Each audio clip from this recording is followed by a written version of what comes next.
Hey, Steve here. Today what I thought we would talk about is using a track that has a sus2 chord. So it's not major or minor, it's just this kind of ethereal kind of sound to it, and using that to practice our scales with. So there's no set time to this, there's no groove to this. It just gives you kind of this open and airy sound so you can practice your stuff. Practice all your different scales and things with this. So what I did was I recorded this using a C sus2. So that's all I'm doing, okay? I'm playing, 3, 5, 5, 3, 3. So it's not major and it's not minor, it's just the sus sound. So let's take a listen to this and see what this sounds like.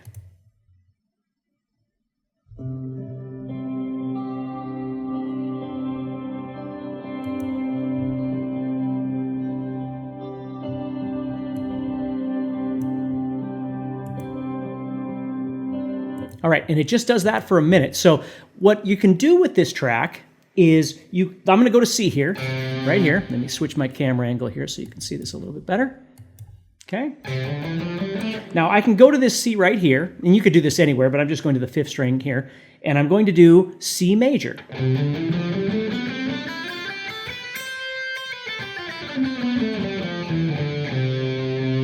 And what I really want to focus on are things like learning where my root, my 3rd, and my 5th are.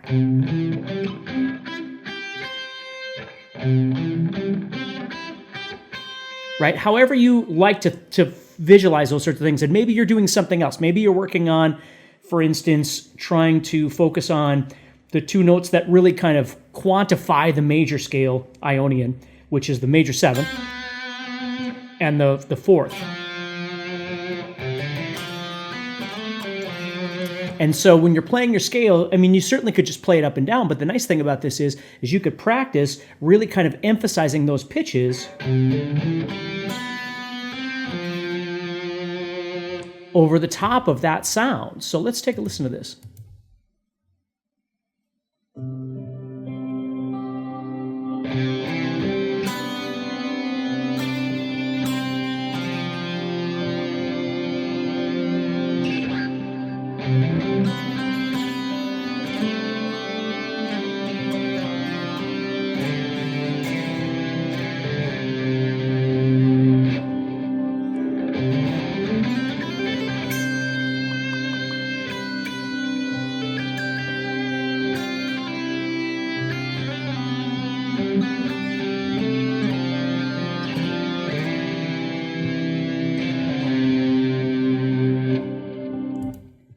So you could practice any sort of thing like that.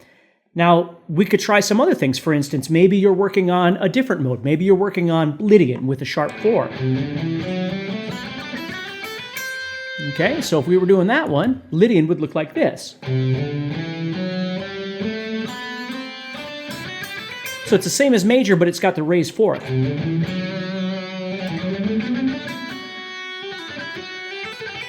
So now, if we were practicing something like that, it would make sense that we would want to focus on the sound of that raised 4th.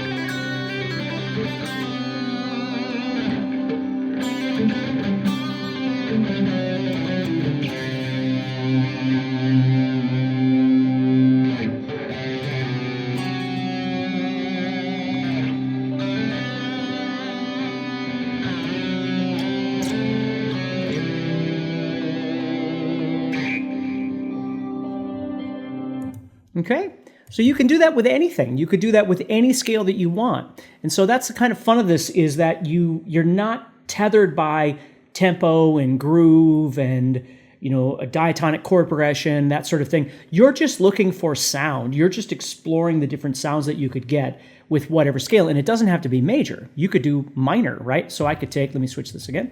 So I could take minor, that scale, So I'm using my minor third there. So 1, 2, 3, 4, 5, 6, 7. 1, 2, 3, 4, 5, 6, 7. and use that scale over the top of this as well.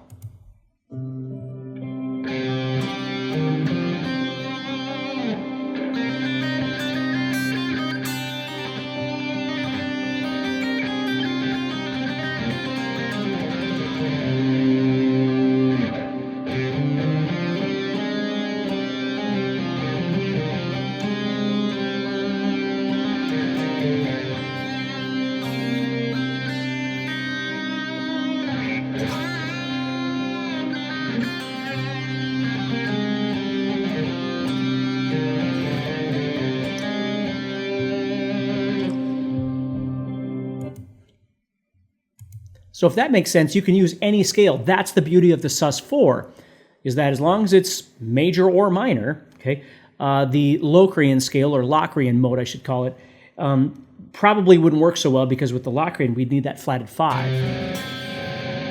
Okay, but any of the other modes, whether it's the 3 majors or the 3 minors, would work great over this. Pentatonic would work great over this, just anything. So use this track and see if that helps you a little bit in kind of not only practicing your scales or your modes or whatever it is you're doing, but really learning to listen to the color of all of the different sounds, and especially focus in on your practice with the notes that really define each one of those scales or those modes that you're practicing. Hey, Steve Stine here, creator of Fretboard Freedom, a new course for guitar players that reveals how to play solos using arpeggios, scales, modes, and more with complete freedom across the fretboard. Now this week I'm going to be hosting a webinar where I'm going to show you how to visualize scales on your fretboard and use them to play solos. So to attend, all you need to do is register by clicking the registration button next to this video. When you click that button, a small button should pop up for you.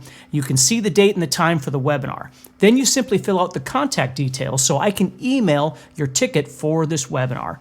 Now it's important that you read the email right away, because it's going to tell you how and when to attend this webinar.